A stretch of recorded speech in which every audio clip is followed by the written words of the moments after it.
2026 FIFA world cup final നടന്ന ന്യൂജേഴ്സിയിലെ met life stadium ലോകത്തിലെ ഏറ്റവും വലിയ സ്റ്റേഡിയങ്ങളിൽ പെട്ട ഒന്നാണ്.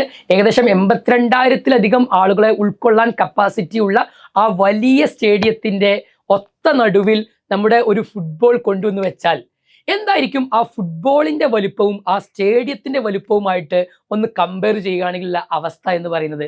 ആ ഫുട്ബോൾ വളരെ വളരെ ചെറുതായിരിക്കും അല്ലെ. യഥാർത്ഥത്തിൽ ഇതുപോലെയാണ് റിയാലിറ്റിയിൽ ഒരു ആറ്റത്തിനുള്ളിലെ ന്യൂക്ലിയസിന്റെ വലുപ്പം എന്ന് പറയുന്നത്. സാധാരണഗതിയിൽ നമ്മളൊക്കെ വരച്ചു പഠിച്ചിട്ടുള്ള ആറ്റവും അതിനുള്ളിലെ ന്യൂക്ലിയസ് ഒക്കെ നമ്മൾ ബോർ മാതൃക അനുസരിച്ച് ബോർ അറ്റോമിക് മോഡൽ അനുസരിച്ച് വരയ്ക്കുമ്പോൾ എങ്ങനെയാണ്? ന്യൂട്രോൺ വരയ്ക്കും, പ്രോട്ടോൺ വരയ്ക്കും, എന്നിട്ട് അതിനെ ഒരു റൗണ്ടിന്റെ ഉള്ളിലാക്കും. അതാണ് നമ്മുടെ ഭാഷയിൽ ന്യൂക്ലിയസ് എന്ന് പറയുന്നത്. അത്യാവശ്യം നല്ല വലുപ്പത്തിൽ വരയ്ക്കും. അതിന് ചുറ്റിലും നമ്മൾ എന്ത് ചെയ്യും ഓരോ റൗണ്ട് വരച്ച് ഷെല്ലുകളിൽ ഇലക്ട്രോണുകളെ നമ്മൾ മാർക്ക് ചെയ്യും. അപ്പൊ നമ്മുടെയൊക്കെ വിചാരം എന്താ വെച്ച് കഴിഞ്ഞാൽ ന്യൂക്ലിയസ് നല്ല വലുപ്പമുണ്ട് ഒരു ആറ്റവുമായി കമ്പയർ ചെയ്യുമ്പോൾ എന്നുള്ളതാണ് നമ്മുടെയൊക്കെ ഒരു ധാരണ എന്ന് പറയുന്നത്. പക്ഷെ ഞാൻ റിയാലിറ്റിയിൽ നമ്മുടെ ഒരു ന്യൂക്ലിയസിന്റെ വലുപ്പമാണ് നേരത്തെ പറഞ്ഞത്. ഒരു വലിയ ഫുട്ബോൾ സ്റ്റേഡിയത്തിന്റെ നടുവിലുള്ള ഒരു ഫുട്ബോൾ മാത്രമാണ് എന്ത് യഥാർത്ഥത്തിലുള്ള ന്യൂക്ലിയസിന്റെ വലുപ്പം. അഥവാ ബാക്കിയുള്ള അത്രയും സ്പേസ് എന്താണ്?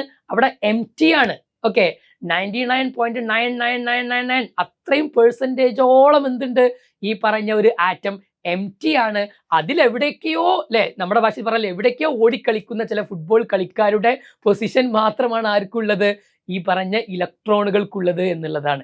അപ്പോൾ ന്യൂക്ലിയസ് അത്രയും ചെറുതാണെങ്കിൽ, ഇതിനേക്കാളും നമുക്കറിയാം ന്യൂക്ലിയസിന്റെ സൈസും ഒരു ആറ്റത്തിന്റെ സൈസും നമ്മൾ കമ്പയർ ചെയ്യുകയാണെങ്കിൽ ആറ്റത്തിന്റെ സൈസ് സാധാരണഗതിയിൽ നമ്മൾ 1 ആംസ്ട്രോങ് ആംസ്ട്രോങ്ങിലാണ് പറയാറുള്ളത്.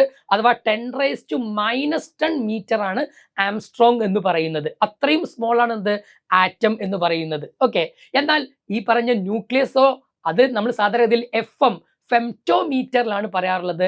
10⁻⁻15 മീറ്റർ ആണ് 1 ഫെംറ്റോമീറ്റർ ആയിട്ട് സാധാരണ പറയാറുള്ളത്.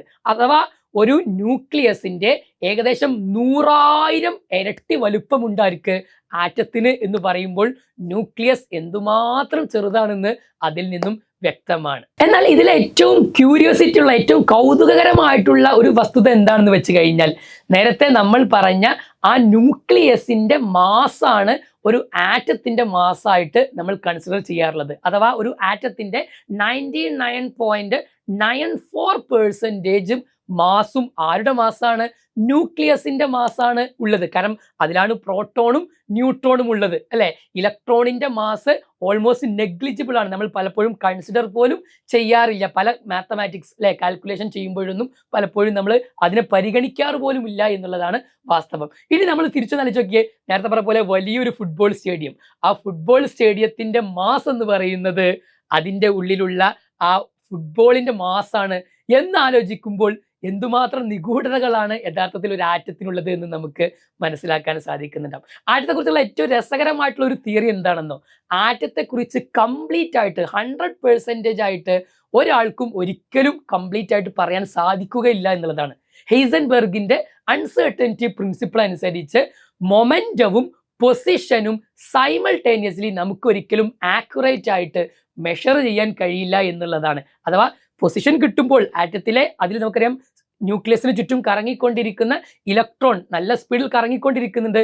ആ ഇലക്ട്രോണിന്റെ പൊസിഷനും മൊമെന്റവും സൈമൾട്ടേനിയസ്ലി നമുക്ക് കറക്റ്റ് ആയിട്ട് എന്ത് ചെയ്യാൻ പറ്റൂല, മെഷർ ചെയ്യാൻ കഴിയില്ല എന്നുള്ളതാണ്. അപ്പൊ ഇത്രയും നിഗൂഢതകളുള്ള ഈ ഒരു ആറ്റത്തെ കുറിച്ച് എന്ത് ചെയ്യുക, കൂടുതലായിട്ട് നമുക്ക് പഠിക്കുക.